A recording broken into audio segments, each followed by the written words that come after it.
Quality പ്രൊഡക്ട്സുകളുമായി നിങ്ങളുടെ വീടുകൾ ആകർഷകമാക്കുവാൻ ഏതൻ ഗ്ലാസ് ആൻഡ് പ്ലൈവുഡ്സ്.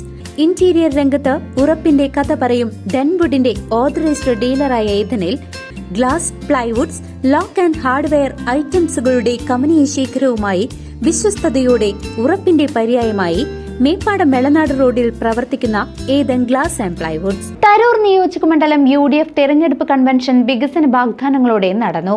സ്ഥാനാർത്ഥി KC സുബ്രഹ്മണ്യൻ തന്റെ മണ്ഡലത്തിന്റെ പുരോഗതിക്കായി നടപ്പിലാക്കുന്ന പദ്ധതികൾ വിശദീകരിച്ചു.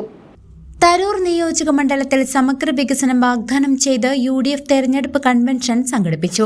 നിയോജക മണ്ഡലം തല കൺവെൻഷന്റെ ഉദ്ഘാടനം KPCC നിർവാഹക സമിതി അംഗം CV ബാലചന്ദ്രൻ നിർവഹിച്ചു.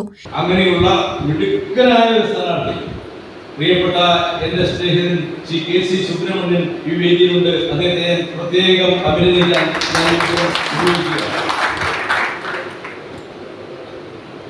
ഈ പ്രാവശ്യം തരൂർ തിരിച്ചു പിടിക്കണ്ടേ?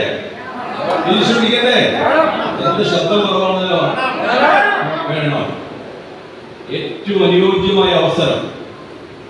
കേരള രാഷ്ട്രീയത്തിൽ ഇതുപോലെ അനുയോജ്യമായ ഒരു അവസരം നമുക്ക് മുമ്പേ ഉണ്ടായിട്ടില്ല. രാഷ്ട്രീയ കാലാവസ്ഥ UDFന് അനുകൂലമായ കാലാവസ്ഥ. 100-ലധികം സീറ്റുകൾ കേരളക്കരയിൽ ലഭ്യമാകാൻ പോകുന്ന രാഷ്ട്രീയ സാഹചര്യം കേരളത്തിൽ. അതിലൊന്ന് ഏതാണ് ഉറക്കെ പറയുന്നില്ല.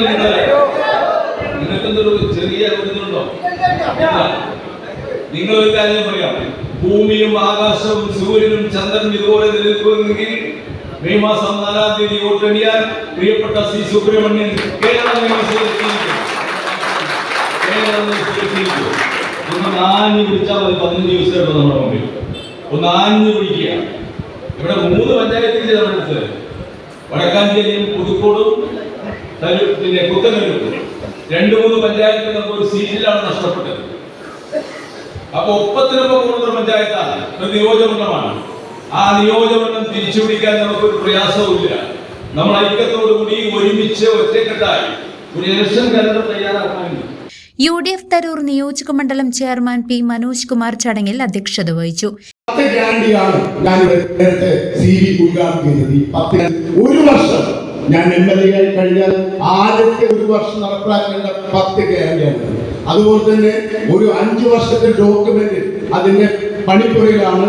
24-ാം തീയതി ബഹുമാനപ്പെട്ട MP ഷാഫി പറമ്പിലാണ് നമ്മുടെ കേന്ദ്ര കമ്മിറ്റി ഓഫീസ് ഉദ്ഘാടനം. ആ ഓഫീസിൽ വെച്ച് ഈ പുസ്തകം എന്റെ മാനിഫെസ്റ്റോ, തരൂരിന്റെ മാനിഫെസ്റ്റോ 5 വർഷത്തെ അതിന്റെ ഉദ്ഘാടനം ബഹുമാനപ്പെട്ട ഷാഫി പറമ്പിൽ വഹിക്കും. അതിന് മുന്നോട്ടായിട്ടാണ് നിങ്ങളുടെ മുന്നിൽ ഞാൻ 10 ഗ്യാരണ്ടി വയ്ക്കുന്നത്. ഒന്നാമത്തെ ഗ്യാരണ്ടി എന്താണ്? കർഷകർക്കില്ല, കർഷക തൊഴിലാളിക്കില്ല, നെൽകൃഷി ഉപജീവനമായി നടത്തുന്നതില്ല. ഇന്ന് നെൽകർഷക 30 രൂപയാണ് 1 കിലോ നെല്ലിന് കിട്ടുന്നത്. അതിൽ 6 രൂപ 38 പൈസ കേരള സർക്കാർ കൊടുക്കുന്നു.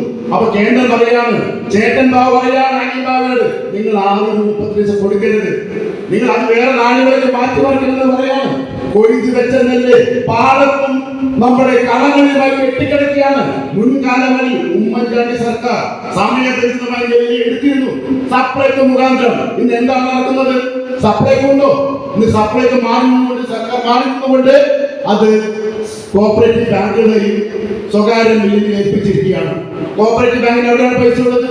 ആലത്തൂർ ഈ താലൂക്കിൽ ഏകദേശം 40 കോടി രൂപയുടെ നെല്ലിന്റെ വിലയാണ് കിട്ടുന്നത്. നെൽ കർഷകർക്ക് കിട്ടാൻ കൂടി 450 കോടിയാണ്. താലൂക്ക് മാത്രമേ പറയുന്നുള്ളൂ.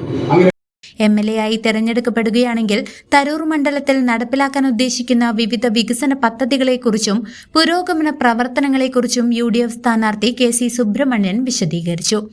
DCC സെക്രട്ടറിമാർ, ബ്ലോക്ക് പ്രസിഡന്റുമാർ, വിവിധ ഘടകകക്ഷി നേതാക്കൾ തുടങ്ങിയവർ കൺവെൻഷനിൽ സംബന്ധിച്ചു. മികച്ച ജനപങ്കാളിത്തത്തോടെ നടന്ന കൺവെൻഷനിൽ സ്ഥാനാർത്ഥി വോട്ടഭ്യർത്ഥനയും നടത്തി. News desk CCV.